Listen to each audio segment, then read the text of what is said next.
Donc, déjà, encore merci à toutes et à tous hein, pour cette journée, avoir participé, avoir écouté avec attention. Merci beaucoup déjà d'avoir fait vivre aussi cette journée.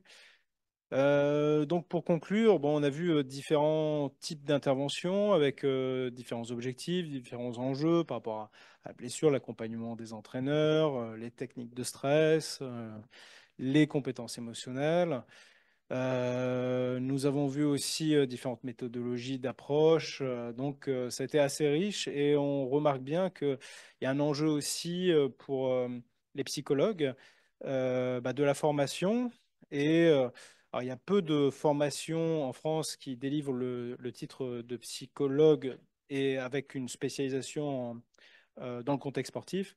Et ce qu'on pourrait aussi retenir de la journée, il me semble, c'est que ça serait bien que ça se développe de plus en plus et qu'il y ait aussi cette association peut-être entre psychologie, enfin en tout cas le département de psychologie et STAPS, pour qu'il puisse y avoir de plus en plus de masters qui délivre le type de psychologue, et donc avec aussi une approche, aussi comme l'a mis en avant Michel sur l'approche intégrative, mais qui est aussi une spécialisation dans le contexte sportif, parce on a pu remarquer aussi à travers les différentes interventions qu'il y a aussi des spécificités du domaine sportif qui peuvent être bien aussi d'intégrer dans les formations. Et en cela, je pense que cette journée aussi a vocation à inciter au niveau que ce soit universitaire, universitaire à proprement parler, de développer ce type de formation et de master. Alors, petite pub, même si c'est pas une formation qui délivre le titre de psychologue, mais une petite pub pour le master EOPS d'Orléans, parcours psychologie du sport. Je fais un peu ma petite pub pour l'université où j'enseigne. Donc, c'est aussi dommage parce qu'il y a vraiment des cours qui pourraient aussi être associés à un master en psychologie, hein. Il y a les deux points forts de ce master EOPS parcours psychologie du sport. C'est premièrement le fait d'être axé à la fois sur la performance et la performance durable et aussi sur l'optimisation de la santé et de la santé mentale aussi en priorité. Et également, le deuxième point fort, c'est l'internationalisation avec des stages en Erasmus, alors qui sont aussi proposés dans d'autres masters, mais où il y a une procédure bien spécifique dans ce master et une association avec plusieurs universités étrangères. Et il y a aussi pas mal de cours en anglais dans ce master EOPS. Donc voilà, petite pub, et s'il y a des étudiants qui veulent à un moment donné s'orienter dans ce master aussi, vous serez les bienvenus à Orléans. Donc, merci encore à toutes et à tous, et je vais passer la parole à Michel pour parler un peu de la mission Sport FFP. Donc très court, mais je dois faire un peu la pub, sinon la présidente de la Fédé où je suis va m'engueuler. Et je risque de dormir dehors ce soir. Donc, au sein de la Fédération française de psychologie et des psychologues, donc la FFPP, hein, qui a participé à l'organisation avec d'autres personnes de cette journée, il y a une mission sport qui essaie justement d'organiser un peu les. Alors c'est plutôt centré sur les psychologues. Il y a pas mal d'associations dans le sport en France. Mais c'est vraiment une des rares associations hein, qui essaie de coordonner et de dynamiser les psychologues qui exercent dans le champ du sport. C'est ça. Alors qu'on suit soit une formation spécialisée, mais il n'y en a pas tant que ça. Et par exemple, c'est un des étudiants qui sont venus me voir ce matin. Si on veut travailler dans le sport, le titre est unique, donc on peut suivre un master, ça c'est sûr, il faut un master 2. Et à partir du moment où on est avec un praticien qui est dans le sport et qu'on fait ses 500 heures dans une institution sportive, on peut être spécialisé dans le sport, sans aller forcément dans des universités qui sont spécialisées. Alors avec des formations qui existent plus ou moins toujours, mais c'est toujours possible, hein. C'est-à-dire que même si on n'a pas cette spécialité-là dans son université, à partir du moment où on a un praticien, un référent praticien et un universitaire qui travaille dans ce domaine-là et qu'on fait ses 500 heures, on peut le faire en psychosocial, voilà, dans différents domaines, quoi. Voilà. J'ai bon? C'est bien? Sur le titre unique alors.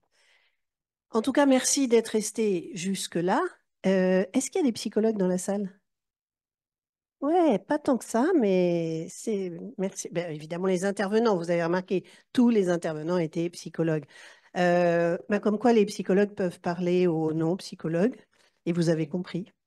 Donc, c'est possible. Donc, oui, si je voulais rebondir sur cette idée de titre unique. Enfin, je veux dire, on ne parle pas que charabia, quoi. Parce que c'est parfois comme ça on a l'impression d'être un peu compliqué, mais un titre unique dans différents champs, c'est vraiment en tout cas ce que défend, promeut la fédération que je représente aujourd'hui.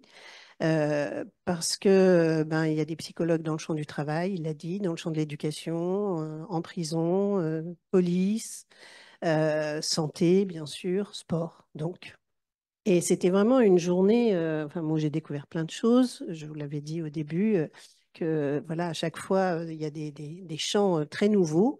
J'espère que ça vous a plu, ces différentes approches proposées, enfin ces différentes interventions proposées voilà, par les psychologues. Et je remercie bien sûr Guillaume et Michel, puisqu'ils sont nos sportifs internes, psychologues de la FFPP.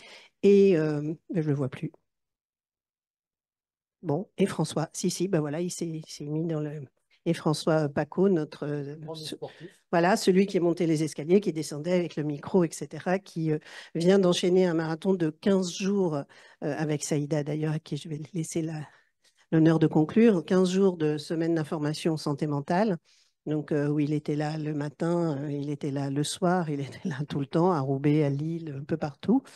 Donc les psychologues sont aussi dans les mairies et multitâches le plus souvent, aussi bien du côté de la cafetière que du micro, que de l'intervention, l'animation de Strong, que voilà. Donc, merci beaucoup. C'était une journée passionnante. Je laisse la conclusion parce que c'est la fin des 2 semaines d'information de santé mentale. Oui, et bien sûr.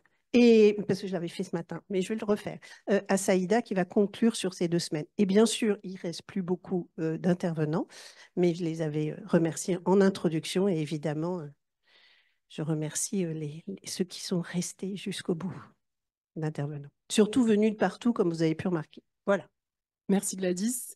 Alors, je suis très honorée et très émue quand tu m'as proposé de faire ce mot de clôture. Vraiment, merci Gladys.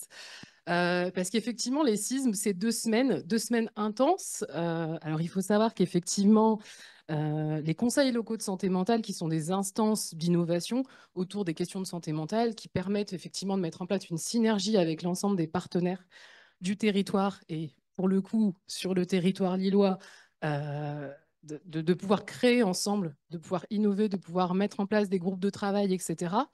L'un de nos groupes de travail sont un groupe de travail qui permettent pendant 1 an d'organiser ces actions et ces différents événements.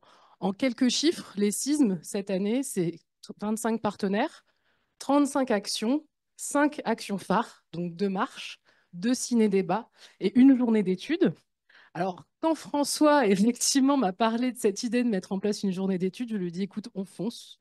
On fonce parce qu'effectivement, c'était important aussi pour nous de pouvoir co-porter cette journée avec vous. C'était important aussi de pouvoir parler un peu de cette question aussi de la santé mentale des sportifs, parce que c'est une question aussi assez nouvelle pour nous. C'est la première fois on a décidé effectivement d'amener, de porter ce sujet.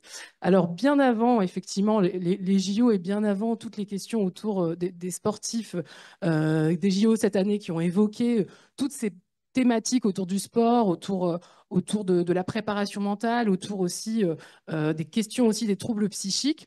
C'était vraiment une idée qu'on avait eue et on a eu l'honneur de recevoir l'équipe du film Strong, donc Sylvain Ventre et Bertrand Briard, autour d'une projection débat mardi dernier qui a eu un succès fou. On était 150 personnes à Saint-Sauveur. Aujourd'hui, je voulais vous remercier parce que pour un premier samedi des vacances, on est 80. Donc 80 pour la clôture des sismes. J'ai envie de vous applaudir parce que vraiment bravo.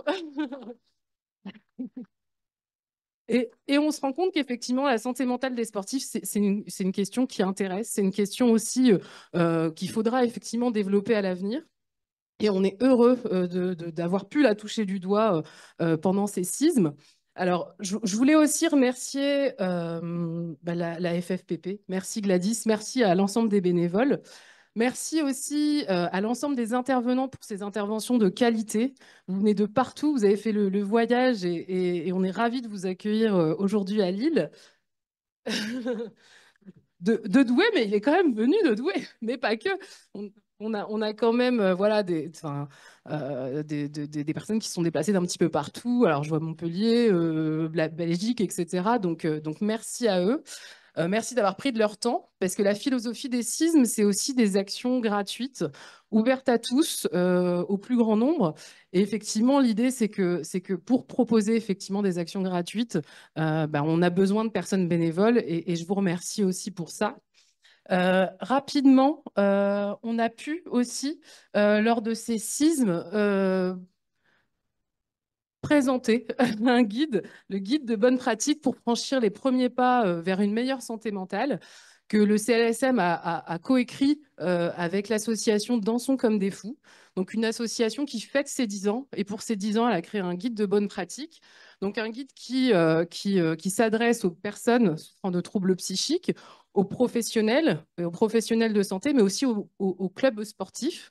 Et donc, l'idée, c'est, dans une approche grand public, de pouvoir aussi toucher les clubs sportifs sur cette thématique de la santé mentale. Donc, vraiment, je vous invite à vous servir.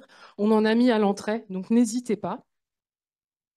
Et je voulais remercier aussi la ville de Lille, le service santé, le service des sports qui nous a accompagnés pendant toute cette année dans la programmation et qui est présent aujourd'hui. Donc, on vous remercie beaucoup.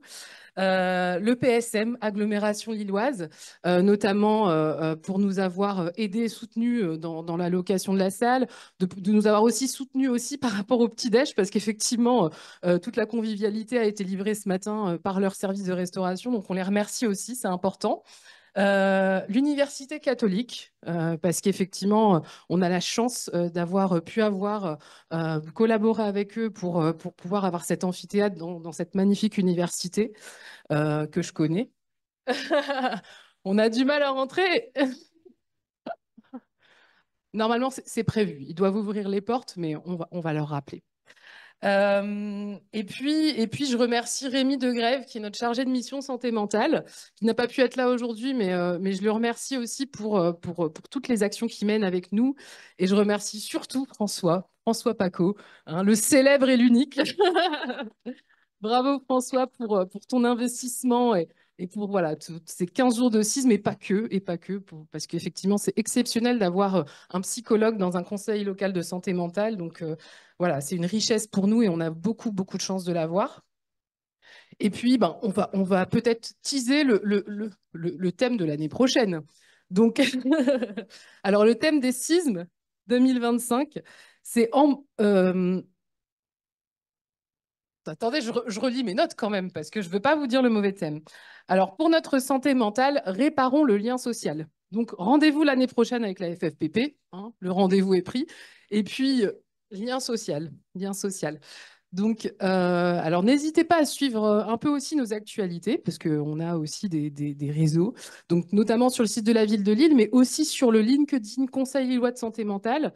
Pourquoi je vous dis ça? Parce qu'on publiera dès septembre 2025 le programme des CISM de 2025. Et donc, je vous remercie pour cette journée qui est une belle journée de clôture des CISM.